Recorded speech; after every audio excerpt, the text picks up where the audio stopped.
Buenos días, buenas tardes o buenas noches a la hora que nosotros nos estén viendo.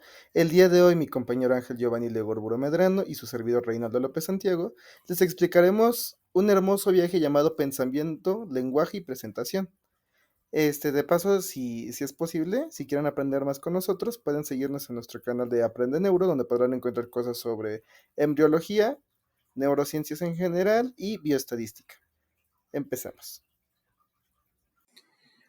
Para saber más sobre el lenguaje, primero hay que entender qué es lenguaje.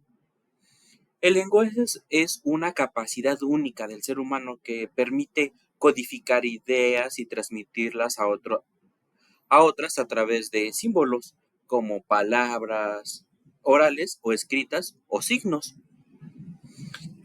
Es un sistema complejo que combina elementos semánticos y sintácticos para crear mensajes con sentido. Especialmente la, la área clásica involucradas en el lenguaje, especialmente en el cerebro, pues es el hemisferio izquierdo, que incluye el área de Broca, que esta área está relacionada con la producción del habla, y el área de Wernicke, que está relacionada con la comprensión. Bueno, yo les voy a explicar los tipos de lenguaje. Voy a explicar 5 tipos de lenguaje, desde el verbal, el no verbal, el simbólico, el táctil y el visual. Empecemos por el verbal. Esto utiliza palabras habladas o de forma escrita para comunicación más precisa. Normalmente en la tradición oral, o sea, en la forma hablada, vamos a entender que hay conversaciones, discursos, presentaciones, etcétera. O de manera escrita podemos hacerlo a través de cartas, libros, mensajes de texto, correos electrónicos, más en la actualidad. ¿Por qué es importante el lenguaje verbal? Porque nos permite expresar ideas de forma clara y con cierta estructura particular, que facilita el entendimiento de este circuito del habla que nosotros hacemos. Vamos a pasar al lenguaje no verbal.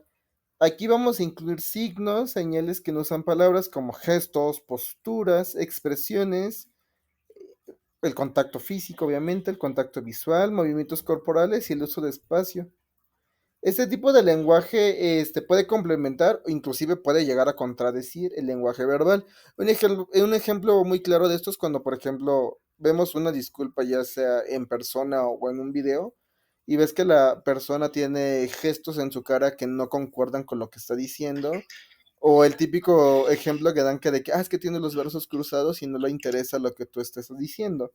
Ese es un claro ejemplo de cómo puede funcionar el lenguaje no verbal. Vamos con el lenguaje simbólico. Aquí vamos a utilizar símbolos o signos que representan ideas o conceptos. Aquí, por ejemplo, el señal más claro es las señales de tránsito o los señalamientos de electricidad en las zonas eléctricas o las de radiación o peligro en ciertos laboratorios. Esa es una forma práctica y fácil de entender el lenguaje simbólico. O las rutas de evacuación también. El famoso punto de control. Después vamos a tener el lenguaje táctil. Aquí vamos a ver a través del tacto como apretones de mano, abrazos o palmaditas que transmiten emociones e intenciones. De hecho, esto también ayuda en la producción de la lectura del braille. Como sabrán, es una habilidad que mucha gente con discapacidad visual tiene que poder desarrollar para poder entender y comunicarse con el mundo exterior de forma tranquila y coherente. Y por último vamos al lenguaje visual. Aquí vamos a ocupar imágenes, colores, formas y otros elementos visuales para comunicar mensajes. Por ejemplo, las pinturas que pueden dar miedo o de forma abstracta, o los paisajes, o hasta cierto tipo de esculturas puede ser un ejemplo práctico sobre el lenguaje visual. Uno. Hablando ahora con los tipos de lenguaje, vamos a ver otro tipo de lenguaje, pero con un enfoque conductual. Existe el lenguaje interno, que es la producción de palabras o pensamiento sin un estímulo externo directo, como cuando alguien piensa una palabra sin que haya una señal ambiental que la induzca. Y está el lenguaje externo, que está producido en una respuesta a claves externas, es decir, con palabras que se muestran en una pantalla o responder a una pregunta específica. Básicamente este tipo de lenguaje suele estar más controlado por señales externas. Un ejemplo muy rápido es el lenguaje interno, yo me voy a imaginar que al rato voy a comer con mis papás. Ok. Y el lenguaje externo es cuando yo ya estoy en ese contexto, en ese ambiente, y ya estoy en interacción y comiendo con mis papás. Bueno, como les había mencionado antes yo, el lenguaje verbal, por ejemplo, aquí lo podemos ver de dos maneras. Aquí tenemos una imagen donde vemos unas personas que son políglotas que pueden hablar entre francés, italiano, alemán, coreano y japonés. Tienen una conversación entre ellos de forma oral. Arriba tenemos las palabras hello y annyeonghaseyo, que son hola tanto en inglés como en coreano, para que veamos una idea de cómo es un lenguaje verbal de manera escrita. Posteriormente vamos al lenguaje simbólico. ¿Qué vemos aquí? Una señal de peligro, un triangulito con un signo de exclamación. Normalmente la mayoría de nosotros lo entendemos como una señal de peligro o de precaución. Vamos al lenguaje táctil. Aquí de hecho estamos poniendo algo muy interesante, que es el sistema de braille. Ahí vemos escrito la palabra hola. Y esto es algo muy útil para la gente que tiene discapacidad visual. Vamos al lenguaje visual. Aquí podemos obtener dos formas. Estamos viendo una escultura, que como bien les mencioné, las esculturas también pueden evocar cierto tipo de mensajes, al igual que cualquier tipo de imagen. Pero también estamos viendo el lenguaje de señas mexicanas, donde por medio de señas se están ocupando hola. Si el lenguaje visual me permite una mejora para la gente que tiene discapacidad auditiva, al igual que el lenguaje táctil, creo que es algo que debemos de tomar en cuenta y que puede ser muy funcional para cierto tipo de personas que requieren un poquito más de apoyo. Sabiendo qué es lenguaje y los tipos y los ejemplos, ahora vamos a explicar qué son afasias. Las afasias son trastornos del lenguaje que resultan de lesiones cerebrales, generalmente en las áreas especializadas como el procesamiento del lenguaje, como ya había mencionado antes, en el área de Broca y en la área de Wernicke, situadas en el hemisferio izquierdo en la mayoría de las personas. Y estas lesiones son afectan principalmente la producción y comprensión ambas, de ambos aspectos del lenguaje. Sabiendo qué son las afasias, vamos a hablar de los tipos de afasia. Empecemos por la afasia de Broca, también conocida como motora expresiva. Se caracteriza por dificultades para articular palabras y formar oraciones completas. La persona puede entender el lenguaje, pero tiene problemas para expresarse verbalmente, ya sea de forma fluida. Se relaciona principalmente con lesiones en el lóbulo frontal izquierdo. Posteriormente tendremos la afasia de Wernicke, o también conocida como afasia sensorial o receptiva. La persona puede hablar con fluidez, pero su discurso carece de sentido y presenta dificultades para comprender el lenguaje hablado o de forma escrita. Y se relaciona con lesiones en el lóbulo temporal izquierdo. Después tendremos la fascia global. Es una forma severa que combina los déficits tanto en la producción como en la comprensión del lenguaje. Generalmente resulta de extensas lesiones cerebrales en las áreas de Broca y Wernicke, o sea, es como una tipo combinación de las dos. Y por último tenemos la fascia anómica. Esta se caracteriza por dificultades para encontrar palabras adecuadas, especialmente nombres o objetos. El habla es fluida, con buena comprensión, pero con frecuencia pausas para buscar términos. Bueno, aquí se encuentra una imagen más entendible o digerible sobre los tipos de afasias y las principales características con las que se puede identificar una persona cuando tiene cierta área afectada en el cerebro. El área de Broca, recordemos que se encuentra en el lóbulo frontal izquierdo y se puede identificar con la insuficiencia de aspectos motores del lenguaje y la escritura, agramatismo, en ocasiones con trastornos de comprensión del lenguaje. El área de Wernicke ubicada en el lóbulo temporal, si no me equivoco. Se caracteriza por hablar fluido, aunque en situaciones parafasias, dificultad de compresión y frases incoherentes. El global se caracteriza con trastornos de habla severo, además de problemas de fluidez y comprensión, y además la imposibilidad de leer y escribir. Y por último, la anómica, que se caracteriza por la producción verbal fluente, capacidad de repetir oraciones normales, aunque con dificultad, y la comprensión normal. Y por última característica, la denominación de objetos deteriorada. Ya que sabemos qué son las afasias y los tipos de afasias, vamos a hablar de algo muy importante, su tratamiento. La base principal del tratamiento va a ser la terapia del lenguaje. ¿Por qué? Porque esta va a coincidir en sesiones con un terapeuta del lenguaje que aplicará diversos ejercicios específicos para mejorar la producción, la comprensión, la lectura y la escritura. La terapia puede adaptarse según el tipo y la severidad de la afasia de cada paciente. Posteriormente tendremos la rehabilitación temprana, que de hecho es un tema que se debe de iniciar de manera muy pronta, ya que va a reducir el daño del evento cerebral como un accidente cerebrovascular del área afectada y mejorará significativamente los síntomas, los resultados también pues, de los pacientes. Después vamos a tener las terapias complementarias. Además de la terapia del lenguaje, se pueden usar apoyos como la tecnología asistida, con dispositivos de comunicación y aplicaciones destinadas para las afasias. Y también algunas técnicas como la comunicación aumentativa y la alternativa. Posteriormente tendremos el tratamiento farmacológico.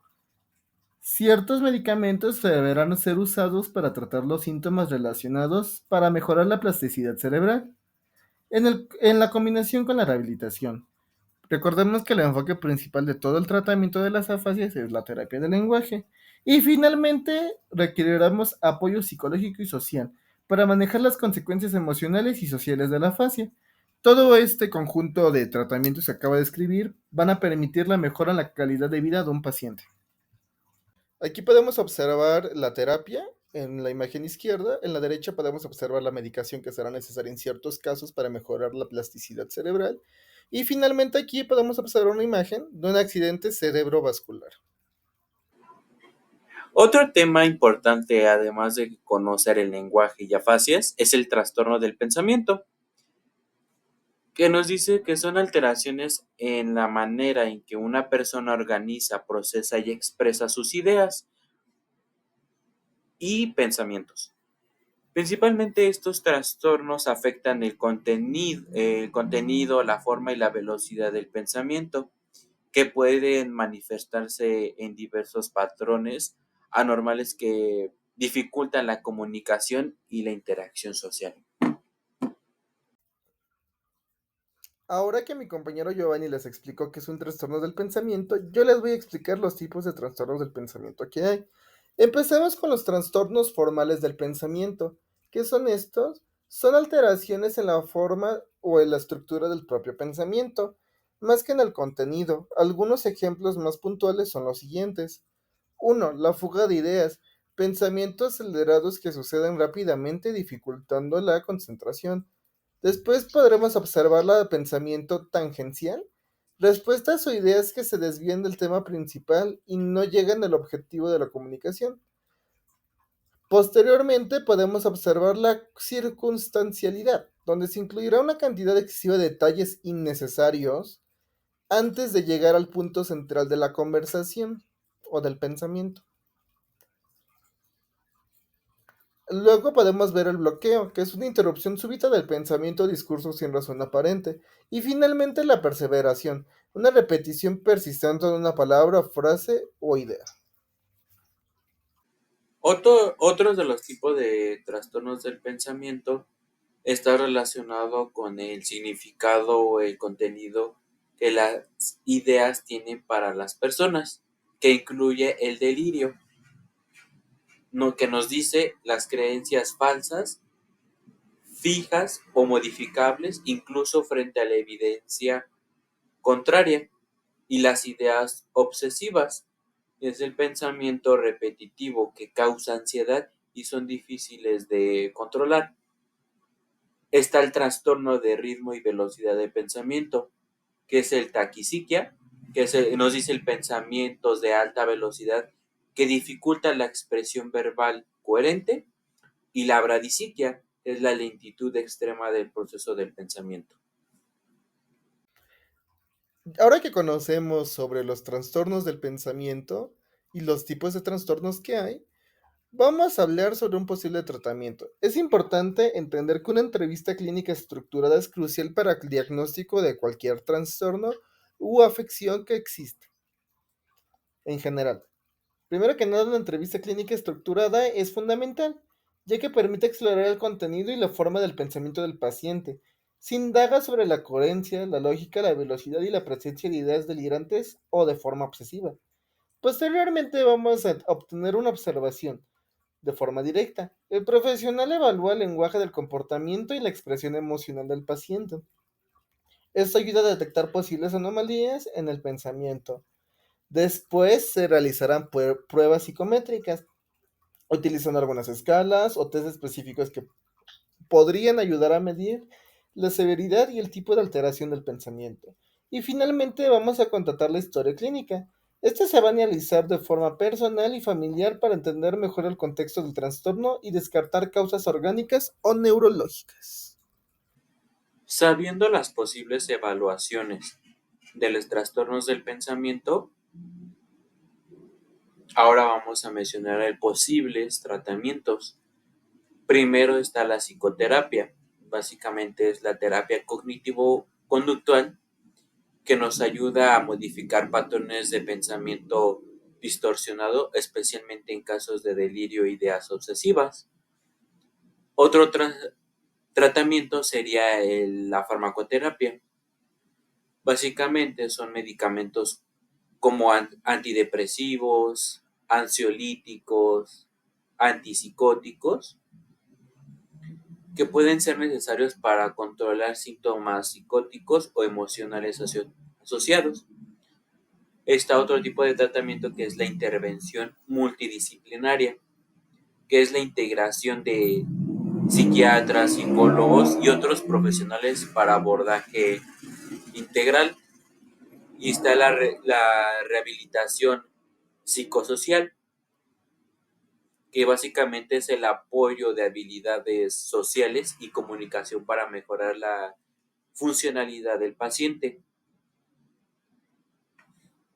Y obviamente llevar un seguimiento continuo, evaluación de periódica para asegurar tratamientos y prevenir las famosas recaídas.